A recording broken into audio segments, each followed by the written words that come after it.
굉장히 긴장이 됩니다. 오래간만에 새벽 기도회 설교이기도 하고요. 또 저희 선배 목사님 계시는 교회에서 또 이렇게 말씀을 전하는 게 사실 굉장히 부담이 많이 되기도 합니다.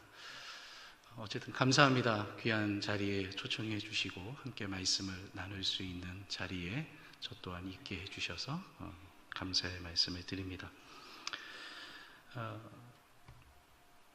지금은 학교에 있지만 사실은 2011년도 말까지 가까운 곳에서 목회를 했었습니다. 인천 구월동에서. 지금도 인천에 살고 있습니다. 서울 특별시민 되는 게 굉장히 어렵더라고요.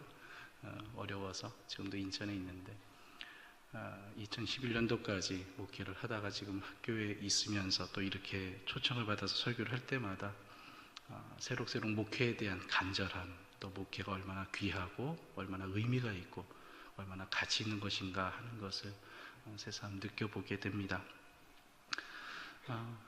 오늘 우리가 부흥에 대한 말씀을 좀 나누어 달라고 부탁을 받았는데 사실 쉬운 일은 아니죠. 왜냐하면은 보통 부흥 그러면은 좀 부흥 강사 같은 분들을 모셔서 좀 그렇게 집회를 하셔야 되는데 저는 뭐 부흥 강사하고 그렇게 크게 닮지도 않았고 유사하지도 않은 사람입니다. 그럼에도 불구하고 목회자 한 사람으로서 늘 교회의 부흥과 또 우리 성도들의 삶의 부흥을 늘 기대하고 소망하는 사람이기에 오늘 이 주제를 가지고 3일 동안 함께 말씀을 나누기를 원합니다. 오늘 드려야 될 말씀을 사실은 아까 우리 특성을 통해서 다 하신 것 같아요. 결론을 다 내려주셨습니다. 정말 이 시대에 필요한 부흥이 어떤 것인가 라고 하는 것을 우리가 고민하고 생각해 봤을 때 결국 답은 분명하게 정해져 있어요. 단순히 교회가 양적으로 성장하고 큰 교회당을 짓고 수많은 성도들이 모여서 멋지게 예배드리는 그 모습이 아니라 정말 교회가 교회다워지는 것, 하나님의 사람들이 하나님의 사람다워지는 것, 이게 부흥이라는 거죠. 그럼에도 불구하고 오늘 이 시대에 수많은 목회자들과 수많은 성도들과 수많은 교회가 방향성을 잃고 있다라고 하는 것입니다. 지금도 기도합니다. 하나님, 우리 교회가 수없이 많은 사람들로 채워지게 하여 주시옵소서. 저도 그렇게 기도했거든요. 저도 수년 동안 기도했던 제목이 있어요. 목회하면서 하나님, 저에게 신의 은사를 주시옵소서. 제가 섬겼던 교회는 굉장히 작은 교회입니다. 한 50여 명 정도 되는 교회인데 고민이었어요. 하나님, 이 교회를 어떻게 하면 부흥할 수 있을까요? 1년, 2년, 3년 김대진 목사를 데려다 놓으면 교회가 갑자기 성장할 줄 알았는데 여전히 교회가 제자리의 모습을 보면서 교인들도 불평, 불만들이 늘어나기 시작을 해요. 계산 앞에 기도했습니다. 하나님, 우리 교회도 부흥시켜 주세요. 어떻게 하면 부흥할 수 있을까?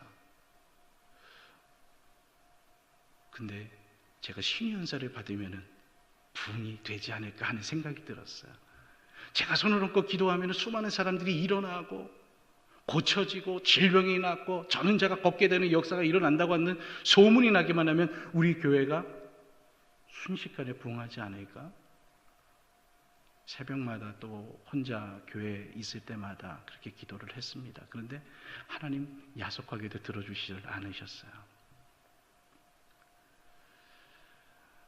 사랑하는 성도 여러분, 여러분들 마음속에 부흥에 대한 소망이 있으십니까? 과연 여러분들이 꿈꾸는 부흥은 어떤 부흥입니까? 오늘 소망교회가 이 배구 신도시에 새롭게 자리를 잡고 정말 이 교회가, 이 성도들이 여러분들이 꿈꾸고 있는 과연 그 부흥은 어떤 부흥인가 하는 것이.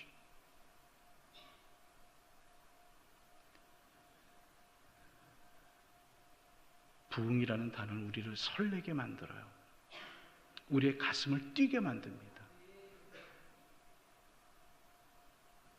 그리고 그 부흥을 맛본 사람들이라고 한다면 그 간절함이 몇 배가 더할 겁니다. 부흥을 경험했고 부흥을 맛보았고 부흥을 보았던 사람들에게는 그 부흥이 얼마나 더 절실할 것인가. 우리 한국교회 역사적으로 보면은 3번에 걸쳐서 큰 부흥의 기회들이 있었습니다. 첫 번째는 여러분들이 잘 알고 계시는 대로 1907년도에 평양에 있었던 부흥운동입니다. 두 번째는 1930년대에 한국교회에 다시 한번 부흥의 불길이 일어납니다. 세 번째 부흥은 1970년대와 80년대에 있게 되었다고 저는 보고 있습니다. 근데 이 부흥 운동들마다 보면 특성들이 있어요. 특징들이 있어요. 예를 들면 1907년도 평양 대부흥 운동 같은 경우는 회개가 중심적인 주제였습니다. 그리고 말씀을 통해서, 사경회를 통해서, 성경 공부를 통해서 우리 한국 땅이 놀라운 성령의 은혜를 경험하게 되고 성장을 경험하게 됩니다. 두 번째 있었던 1930년대 부흥운동의 특징을 보게 되면 굉장히 신비적이고 초월적인 내용들이 많습니다. 왜 그런가 하니까 그 1930년대를 보게 되면 일본에 의해서 우리가 지배를 받는 동안에 가장 강력하고 가장 힘들었던 시대입니다. 우리가 잘 아는 대로 우리의 이름을 쓸 수가 없었고요. 한글을 사용할 수 없었고요. 심지어 신사참배라고 하는 그런 사건들이 이 1930년대에 있게 되면서 더 이상 소망이 없는 상황 가운데 이 한국 땅이 있게 돼요. 바로 그러할 때 하나님께서 귀한 종들을 통해서 우리 한국인들에게 소망과 기대를 주시는데, 특별히 그때는 예언과 방언과 치유의 역사를 통해서 하나님이 역사하시는 것을 보게 됩니다. 세 번째로 1970년대, 80년대에 있었던 부흥을 보게 되면 양적 성장이 한국교회의 축복으로 주어집니다. 70년대, 80년대에는요, 우리 한국교회가 엄청난 성장을 경험하게 됩니다.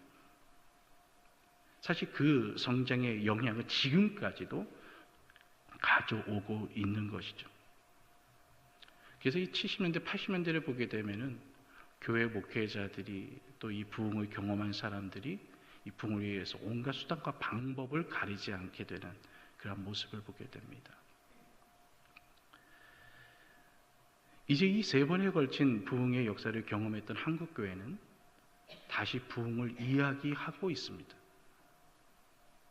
사라졌던 부흥회들이 시작이 되어지고 있고요. 시중에 나가보면 부흥에 대한 책들이 굉장히 많이 나오고 있고요. 역사 속에서 있었던 수많은 부흥 운동가들의 글들이 번역이 되어져서 소개가 되어지고 있습니다. 왜 그럴까요?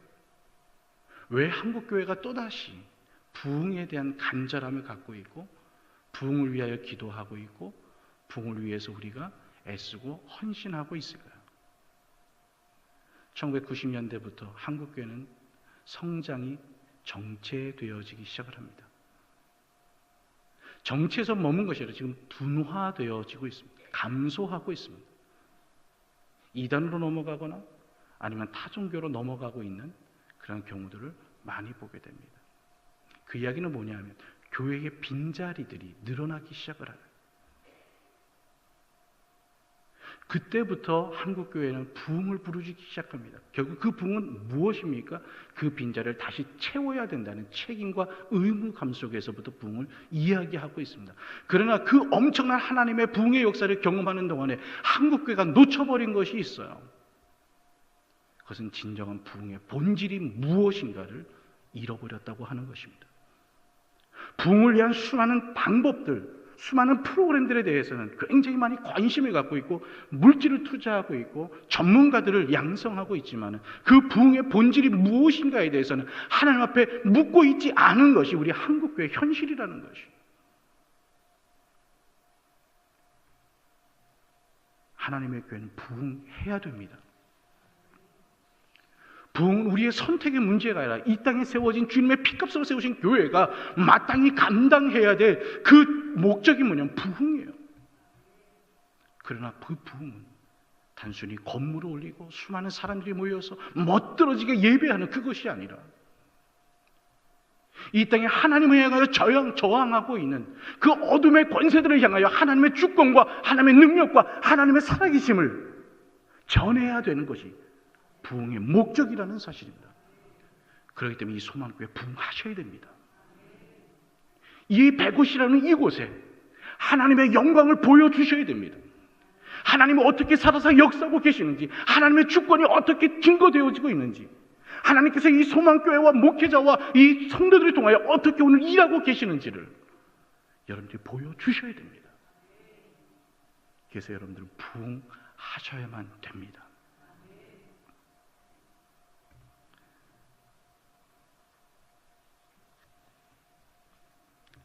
그러므로 우리는 가장 먼저 부흥에 대한 본질적 의미를 살펴볼 필요가 있습니다. 오늘 하박국서 3장의 말씀을 통해서 저는 그것을 저와 여러분들이 함께 나누기를 간절히 원합니다.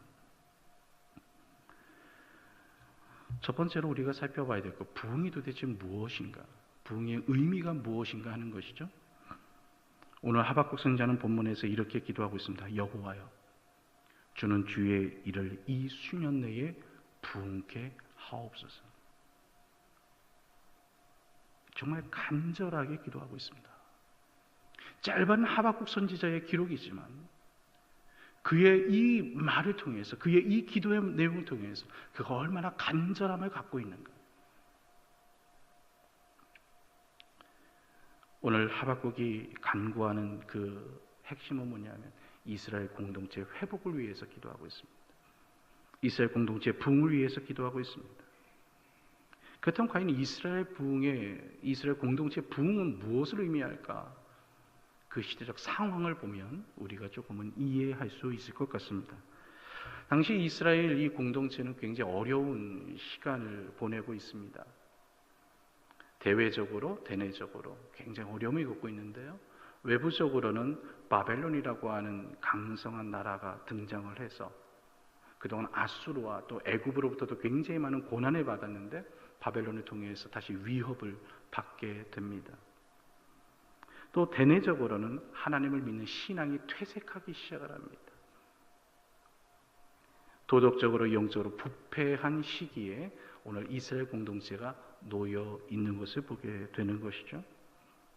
그러나 무엇보다도 가장 무서운 것은 뭐냐면 바벨론의 공격보다도 영적인 공동체의 타락이었습니다.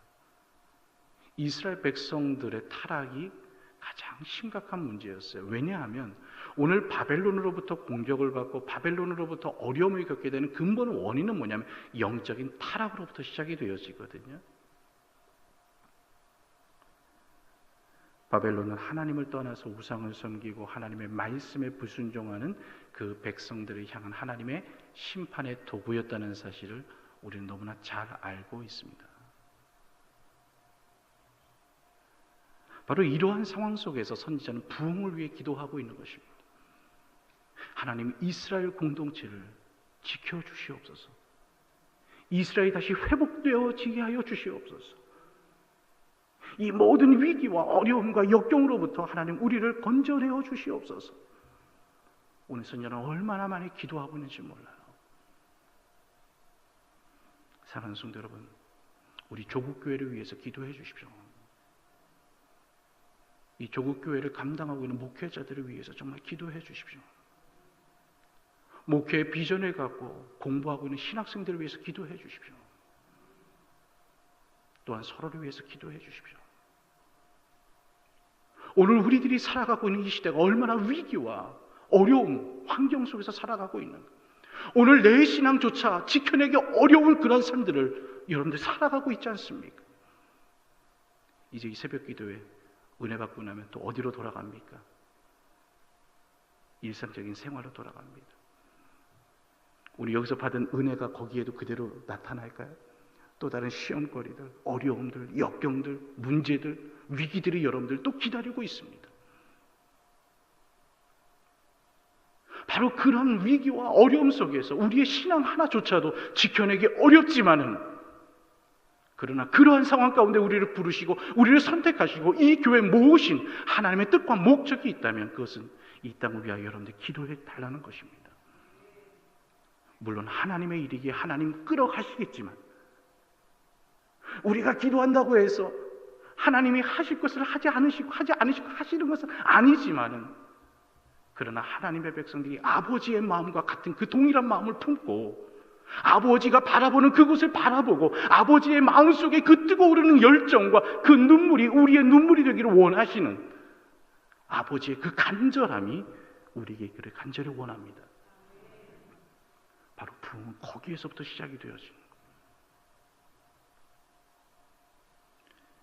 오늘 선지자가 말하는 이 부흥을 두 가지로 정리를 해보면 첫 번째는 회복을 의미하고 있습니다. 이스라엘 백성들은 늘 지금도 회복을 위해서 기도합니다. 선지자도 그렇게 기도합니다. 그 회복은 다윗 왕이 다스릴 때처럼 강력한 나라가 되는 것. 사실 그런 의미가 있습니다. 다윗을 통해서 하나님이 왕성하게 하셨던 그 이스라엘이 다시금 회복되어지기를 원하는, 바로 그것이 선지자가 강구하는 부흥이죠. 그러나 이것은 단순히 국력의 회복을 말씀하고 있는 것이 아닙니다. 다윗의 나라가 강력할 수 있었던 것은 하나님께 대한 믿음과 신앙 때문이었다는 거예요. 바로 그 믿음이, 바로 그 신앙이 이 공동체 속에, 이 백성들 가운데 회복되어지기를 위해서 기도하고 있는 거예요. 그게 부흥이라는 것입니다. 이스라엘 백성들이 다시 잃어버린 하나님께 대한 그 시선을 고정하는 것, 하나님께 대한 그 열정을 회복하는 것, 하나님의 마음을 품는 것, 아버지가 바라보시는 그것을 바라보고 아버지의 비전이 내 비전이 되는 것, 바로 그것이 오늘 이스라엘 공동체가 회복해야 될 내용이라는 것을 오늘 선지자는 기도하고 있는 것입니다. 두 번째로 오늘 이 부흥은 단절이라는 의미가 있습니다. 회복되어지기 위해서 끊어내는 것이 전제되어져야 됩니다. 그럼 무엇을 끊어냅니까? 죄라는 것입니다. 그럼 무엇이 죄입니까? 하나님이 싫어하시는 것은 그것이 무엇이 되었든 다 죄입니다.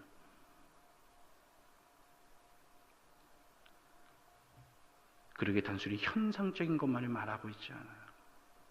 우리의 내면적인 것, 우리의 시선, 우리의 호흡, 우리의 마음, 우리의 모든 생각, 우리의 모든 인격적인 부분들, 그것이 하나님 아버지께 집중되어져 있지 못하고 하나님을 향하여 있지 못하다면 그 모든 것들은 죄인 거예요. 바로 그 죄를 끊지 않으면 회복은 일어날 수 없습니다. 끊는다는 것은 돌아서는 것입니다. 내가 이제까지 바라봤던 시선을 다시 하나님께 두는 것입니다. 그러기 위해서는 지금까지 내가 봤던 모든 것들이 아무리 좋아 보여도 끊어내야 되는 것이죠. 물론 우리가 갖고 있는 것을 다 버리라는 말이 아닙니다. 여러분들의 삶의 우선순위를 다시 정리하시고 정돈하셔야 된다는 것입니다. 오늘 여러분들의 삶의 우선순위가 과연 무엇입니까? 왜 소망교회가 부흥해야 됩니까? 왜 이 이른 아침에 눈을 비비고 나와서 부흥이라는 이야기를 여러분들이 듣고 계셔야 됩니까?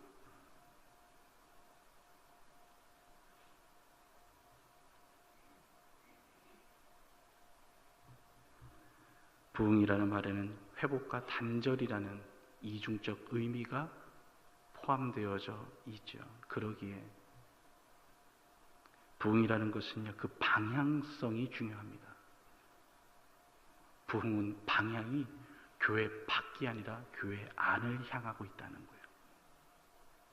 우리는 이제까지 부흥을 예수 믿지 않는 사람들이 우리가 전한 복음을 듣고 교회당에 들어와서 예배당에 들어와서 예수 믿고 그렇게 해서 자리가 채워지고 더 큰 건물을 짓고 이것을 부흥이라고 생각했지만 사실 그 부흥의 방향성은 교회 내부를 향하여 이미 하나님의 백성이 된 사람들, 이미 하나님을 알고 있는 사람들, 이미 하나님의 자녀가 된 사람들을 향하고 있다는 것이에요. 그래서 하나님을 믿는 교회와 신자들이 하나님 앞에서 철저히 자신을 돌아보는 것, 이것이 부흥이에요. 하나님 앞에 철저히 내 모습을 드러내는 것, 이것이 부흥의 시작이에요. 그 하나님 앞에서, 그 거룩하신 분 앞에서 내가 어떠한 존재인지를 명확하게 깨닫는 것이 부흥의 출발이에요. 그래서 우리 소망교회 성도들 한 사람 한 사람 마음속에 그 회개와 또 그 회복과 그 기쁨이 있을 때에 소망교회는 부흥의 역사 속에 들어가게 되는 것입니다. 그렇다면 과연 부흥은 우리에게 어떤 의미가 있는가? 이스라엘 백성들은 그런 의미가 있다면 과연 오늘 하박국 선지자의 말씀을 통해서 오늘 우리에게는 과연 부흥은 어떤 의미가 있는가? 세 가지로 정리를 해보면 첫 번째는 회개가 있어야 됩니다. 저 역시 물론 회개하게 많은 목회자입니다. 게으름. 저는 교수라는 말보다는 목사라는 말이 더 좋습니다. 왜냐하면 교수라고 불려지면 제가 교수답지 않은 것 같아요. 왜냐하면 교수님들은 늘 책상에 앉아 있어야 되고 열심히 공부하셔야 되고 새로운 글을 쓰셔야 되고, 그건 저하고 체질이 좀 안 맞는 것 같아요.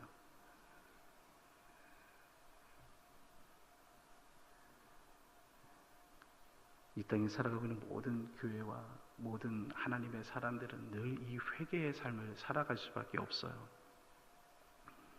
회개라고 하는 것은 돌아섬을 의미합니다. 근데 다른 말로 말하면 저는 이렇게 표현해요. 우리의 시각과 우리의 관점이 다시 하나님께 집중되어지는 것. 여러분, 왜 우리가 인생을 살아가면서 죄를 짓고 왜 하나님의 뜻과 상관없는 삶을 살아갑니까? 이유는 하나밖에 없어요. 뭐냐면 하나님을 모르기 때문에 그래요. 우리가 이곳에서 예배한다고 해서 우리가 하나님을 알고 있다고 장담할 수 없습니다. 나도 모르는 사이에 나는 종교인이 되어져 있는지도 몰라요.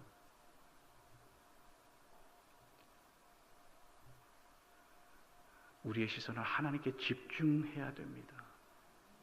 이것이 부흥이에요. 저 우리 소망교회에 우리 성도들의 모든 시선이 하나님께 집중되어지는 부흥이 있기를 원합니다. 왜냐하면 하나님을 알면 내가 누구인지가 보이거든요. 내가 누구인지가 안 보이는 건 하나님을 모르기 때문이에요. 그러기에 사랑하는 성도 여러분, 하나님을 알아가며 여러분들의 모든 시간과 열정들을 투자하기를 원합니다. 개인적인 묵상의 시간, 또 교회 안에 있는 많은 성경을 배울 수 있는 시간들, 하나님을 알아가는 것 정말 중요하죠. 특별히 우리 한국 상황 속에서 지금 회개는 너무나도 절실히 요구되어지고 있는 주제이기도 합니다.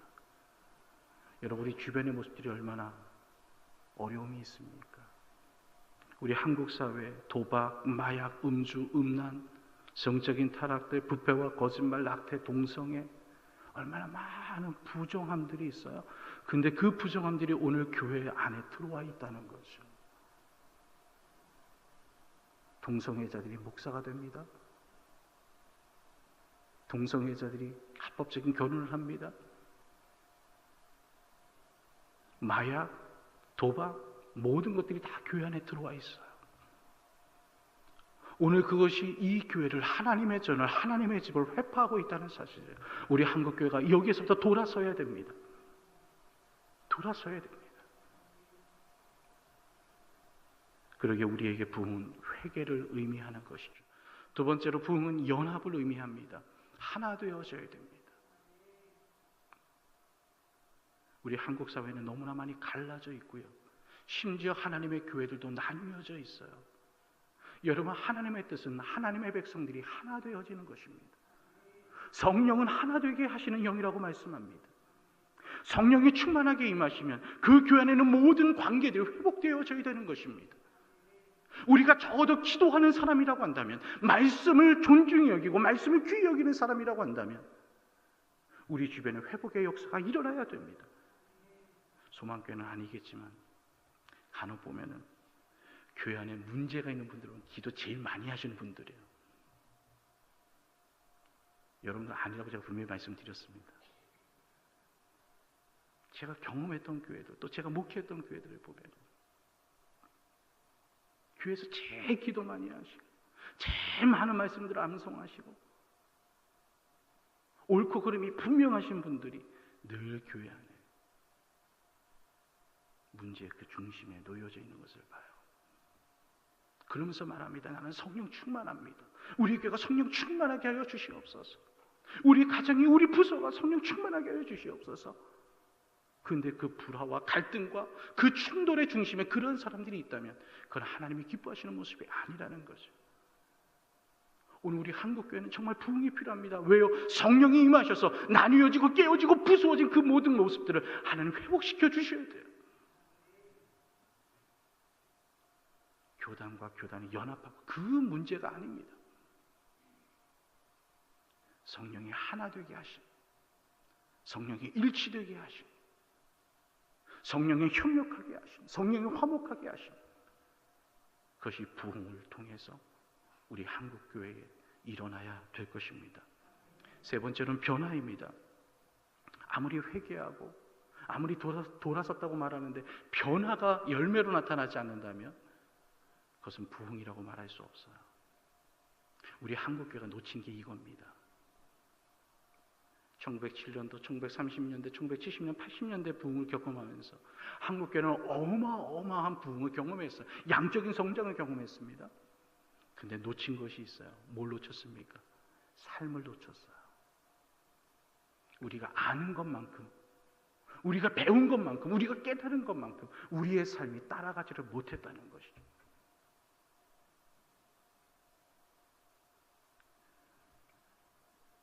삶이 변하고 사고 방식이 변하고 관점이 변하고 말이 변하고 행동이 변하고 문화가 변화되어져야 되는데 그런 변화들이 일어나지 않고 있다면 그것은 반쪽짜리 부흥일 수밖에 없습니다. 내일과 내일 모레 두 사람의 이야기를 하게 될 텐데 결국 그 두 사람을 통해서 나타났던 부흥운동의 결과는 뭐냐면 그저 하나님 우리가 잘못했습니다 하는 눈물의 기도, 회개의 기도, 여기서 끝나는 것이 아니라 그들이 살아가고 있는 삶의 현장들이 변화되어지고 바뀌어지기 시작해요. 사회가 변하고 그들이 살아가는 동네가 변화되어지고 이런 역사들이 일어나는 것이죠. 사랑하는 성도 여러분, 1907년도 평양 대부흥 이후에 주일날 평양의 모든 상점들이 다 문을 닫습니다. 그 평양 시민들이 다 예수를 믿었을까요? 아닙니다. 그럼에도 불구하고 문을 닫습니다. 왜요? 장사가 안 돼요. 왜 안 됩니까? 평양교회 성도들이, 장대영교회 성도들이 주일날 아무것도 사지 않거든요. 한 번, 두 번 버텨보다가 주일날 문을 열어봤자 어차피 장사 안 되는 거 우리도 닫자. 여러분, 이게 부흥의 열매예요. 우리 소방교회 성도를 통해서 여러분들의 현장에, 직장과 여러분들의 가정과 여러분들이 머무는 그곳에 하나님의 영광이 드러나기를 간절히 소망합니다. 그런 부흥이 있기를 원합니다. 말씀의 결론을 내리려고 합니다.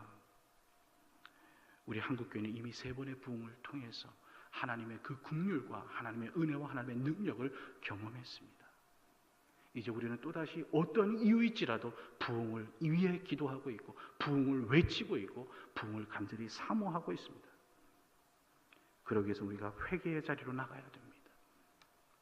다시 일치가 일어나야 됩니다. 화목이 일어나야 됩니다. 그리고 그 나로부터 시작되어진 부흥이 내가 살아가는 그 모든 삶의 현장 속에서 내 손과 발을 통하여 내 호흡을 통하여 내 언어와 내 모든 행동들을 통하여 나타나고 드러나야 되는 것입니다. 오늘 우리가 말하는 부흥은 그저 교회만의 점유물이 아닙니다.